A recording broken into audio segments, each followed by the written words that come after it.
Good morning, everyone. Welcome to Study Light, making your study lighter and easier. तो आज हम करने जा रहे हैं क्लास 12th पॉलिटिकल साइंस का next chapter and that is chapter number 4 alternative centres of power. तो आज की इस वीडियो में हम करेंगे इस लेसन की कुछ इंपॉर्टेंट डेट्स, कुछ इंपॉर्टेंट नोट्स और पिछली वीडियो की तरह ही कुछ इंपॉर्टेंट एमसीक्यूज़। तो शुरुआत करते हैं सबसे पहले इस लेसन की कुछ इंपॉर्टेंट डेट्स के साथ। तो चलिए सबसे पहले 1948 the organisation for European economic cooperation was established. Second 1949 council of Europe was established. Third one is 25th March 1957। Six west European countries France, West Germany, Italy, Belgium, Netherlands and Luxembourg signed the Treaty of Paris to establish the European Economic Community means EEC and European Atomic Energy Community means EAEC. Next fourth one is January 1973 Denmark, Ireland and UK joined the European Community means EC. Fifth one October 1990 Unification of Germany. Sixth 7th February 1992 Treaty of Maastricht was signed to establish the European Union. Seventh one is 1967 Association for Southeast Asian Nations was established means ASEAN was established in 1967. Eighth is 1978 China's economy has been rising very rapidly after 1978. Ninth is 1978 again China adopted open door policy in economy. Tenth one is 2001 China became a member of the World Trade Organization means WTO. 11th 2004 Chinese National People's Congress accepted the principle of private property. 12th June 23rd 2016 referendum was taken place in UK. अब हम शुरू करते हैं notes. Objectives of regional organisation. तो notes में हमारा सबसे पहला टॉपिक यही है, इसके हम कुछ पॉइंट्स देख लेते हैं। अब regional cooperation. Second is create the feeling of brotherhood. Third one boost the economic development. Fourth one is create a balance of power in international policies. तो जो ऑब्जेक्टिव थे रीजनल ऑर्गेनाइजेशंस के वो यही थे कि उनका मोटो था सबसे पहले तो कि जो रीजनल कोऑपरेशन है उसको बढ़ाया जाए, जो एक ब्रदरहुड की जो फीलिंग है उसको थोड़ा सा क्रिएट किया जाए। उसके बाद उनका था ये मोटो भी कि क्यों ना जो इकोनॉमिक डेवलपमेंट है हमारे रीजन का, हमारे आसपास के एरिया का, उसको थोड़ा सा आगे बढ़ाया जाए। इसके अलावा वो ये चाहते थे कि जो इंटरनेशनल पॉलिसीज़ हैं उसमें जो पावर है उसका एक बैलेंस बना रहे। ठीक है ना, ऐसा ना हो कि कुछ कंट्रीज़ के पास बहुत ज़्यादा पॉलिटिकल पावर्स हों और बाकी की जो कंट्रीज़ हैं वो खुद को एकदम से हेल्पलेस फील करे। Fifth point is foreign trade off the member states and sixth collective security. इसके साथ साथ जो ये रीजनल जितनी भी यूनियंस बनी थी, जितनी भी ये जो ग्रुप्स बने थे, उनका ये मोटो भी था कि जो आपस में जितने भी स्टेट्स हैं, जो भी उनकी मेंबर स्टेट्स हैं, उनका जो फॉरेन ट्रेड्स है, जो विदेशी व्यापार है, उसको थोड़ा सा बढ़ावा दिया जाए और साथ ही साथ उनमें कलेक्टिव सिक्योरिटी की फीलिंग आए। मतलब जितनी भी स्टेट्स हैं वो सब आपस में एक दूसरे के साथ सिक्योर फील करें। नेक्स्ट हमारा टॉपिक आता है नोट्स में ही यूरोपियन यूनियन। तो इसके हम कुछ पॉइंट्स देख लेते हैं। It's a strong organisation of European countries. जो ये यूरोपियन यूनियन जो हम देख रहे हैं ये एक बहुत ही स्ट्रॉन्ग यूनियन थी जिसमें कि यूरोप की कंट्रीज शामिल थी। Also known as European common market और यूरोपियन कॉमन कम्युनिटी, इसे हम अलग दो नामों से भी जानते हैं, या तो यूरोपियन कॉमन मार्केट या फिर यूरोपियन कॉमन कम्युनिटी। तो आपके एग्ज़ाम में कोई भी नाम आता है, आप कंफ्यूज मत होइए, आंसर सभी का सेम होगा। It is the world's largest economy with a GDP of more than $12 trillion in 2005। तो ये एक बहुत ही बड़ी इकोनॉमिक यूनियन है जिसका कि जो GDP था 2005 में वो $12 ट्रिलियन रहा है। It has its own parliament, own flag, anthem and currency. तो जो ये यूरोपियन यूनियन है इसकी अपनी अलग से एक पार्लियामेंट है, अपना एक अलग से फ्लैग है, यहाँ तक कि इसका अपना अलग से एक एंथम और करेंसी भी है। तो आप सबको पता तो होगा ही कि यूरोपियन जो यूनियन है उसकी करेंसी कौन सी है। Very good, it's euro. Next is ASEAN। It was established in 1967 by 5 countries of this region. तो एक ये ASEAN नाम से भी एक और यूनियन बनाई गई है जिसे कि इसी एरिया की, इसी रीजन की 5 कंट्रीज़ ने मिलकर बनाया है।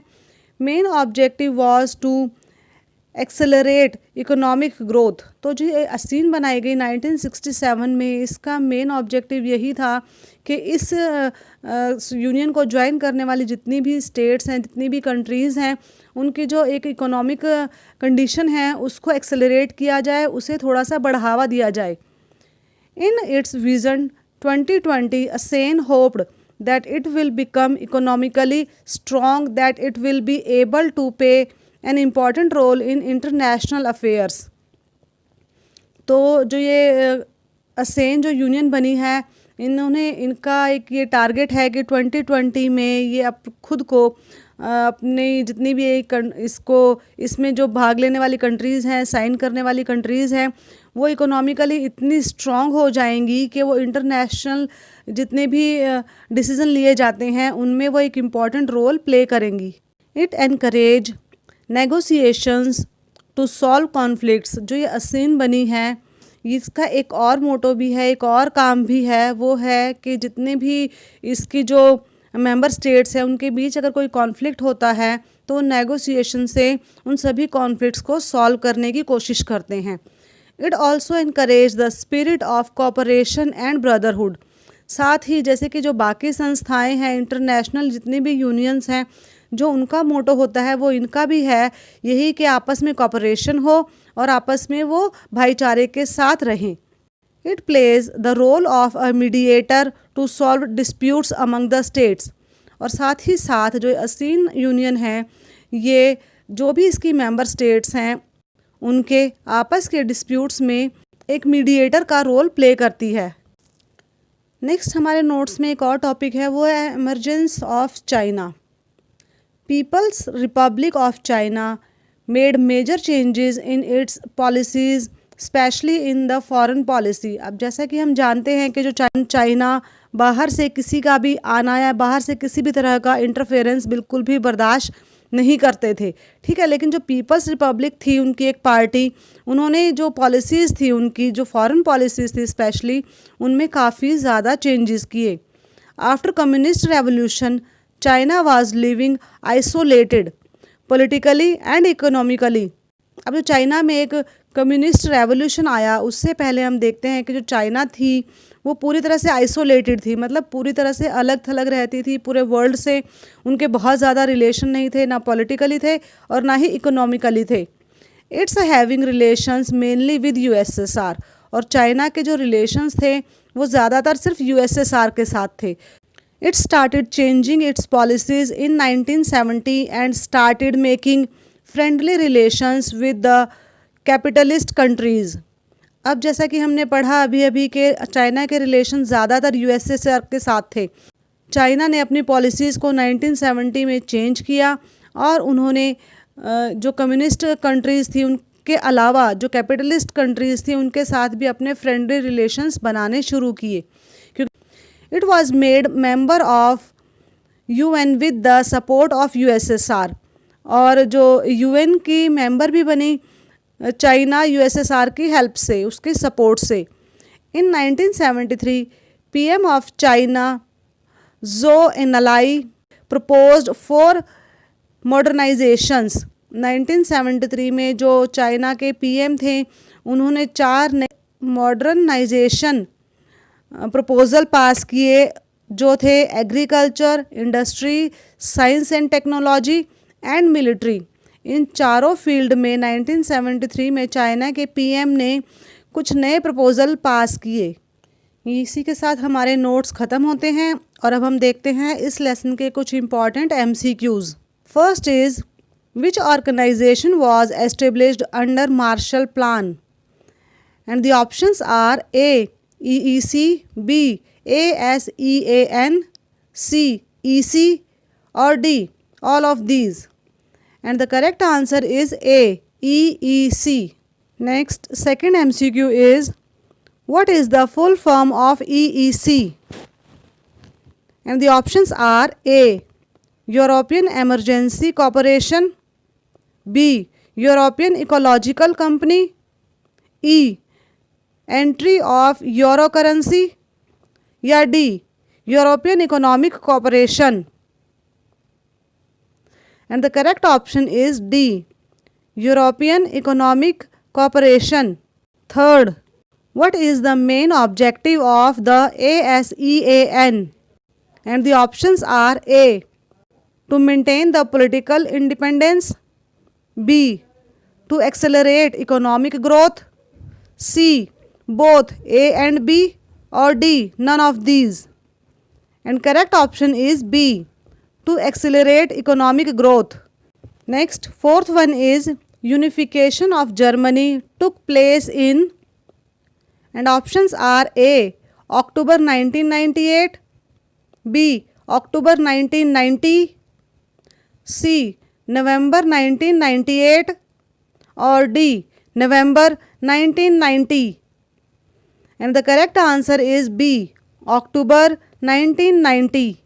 Fifth, in which year China became a member of World Trade Organization?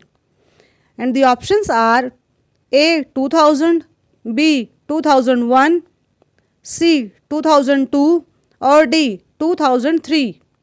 And the correct answer is B 2001. Sixth one is in which year China adopted the open door policy in economy? And the options are A 1975, B 1976, C 1977, or D 1978. And the correct option is D 1978. Seventh, in which year European Union was established? And the options are A 7th February 1988, B 9th February 1988, C 7th February 1992, or D 9th February 1992. And the correct answer is C 7th February 1992. 8th, in which year Council of Europe was established? And options are A 1940, B 1942, C 1945, or D 1949. And the correct option is D 1949. Next, ninth one is when did China attack India? And options are A October 1960, B October 1961, C October 1962, or D October 1963. And correct answer is C October 1962. 10th, who was member countries of EU? And options are USA and India, B USSR and India, C China and Afghanistan, or D Great Britain and Germany. And correct answer is D Great Britain and Germany. Next, 11th, what is the currency of the European Union? And options are A rupees, B euro, C dollar, or D yen. And correct answer is B euro. Next, 12th, in which year China adopted privatization of agriculture? And options are A. 1967, B. 1976, C. 1988 or D. 1990. And correct answer is C. 1988. Next, 13th. When was EU established? And the options are A. 1990, B. 1992, C. 1994 or D. 1996. And correct answer is B. 1992. 14th. ARF was established in 1994, B. 1996, C. 1998 or D. 1999. And correct answer is A. 1994. Next, 15. Which plan influenced the establishment of the Organization for European Economic Cooperation in 1948? And options are A. ASEAN, B. Marshall, C. both A and B or D. none of these. And correct answer is B. Marshall. 16. Which organization of ASEAN that deals with security? A. Security Council, B. Security Community, C. both or D. none. And the correct option is B. Security Community. 17th. FTA stands for A. Free Trade Agreement, B. Free Transport Agency, C. Fund to Agriculture or D. all of these. And correct answer is A. Free Trade Agreement. Next, 18th. Which plateau become an issue of tension between India and China? And options are Chota Nagpur Plateau, B. Central Highlands, C. Tibet or D. none of these. And the correct answer is C. Tibet. Next, 19th. When did China started privatization in industrial sector? And options are A. 1997, B. 1998, C. 1999 or D. 2000. And correct option is B. 1998. Next and last MCQ is head of the state and government of the European Union member states signed the Lisbon Treaty in. Options are A. December 12, 2007, B. November 13, 2007, C. December 13, 2007 or D. November 12, 2007. And correct option is C. December 13, 2007. और इसके साथ ही हमारी आज की ये video ख़त्म होती है। नेक्स्ट वीडियो में हम नेक्स्ट लेसन के कुछ इंपॉर्टेंट MCQs और इम्पॉर्टेंट नोट्स के साथ मिलेंगे। प्लीज़ इस वीडियो को लाइक, शेयर और सब्सक्राइब ज़रूर कीजिए।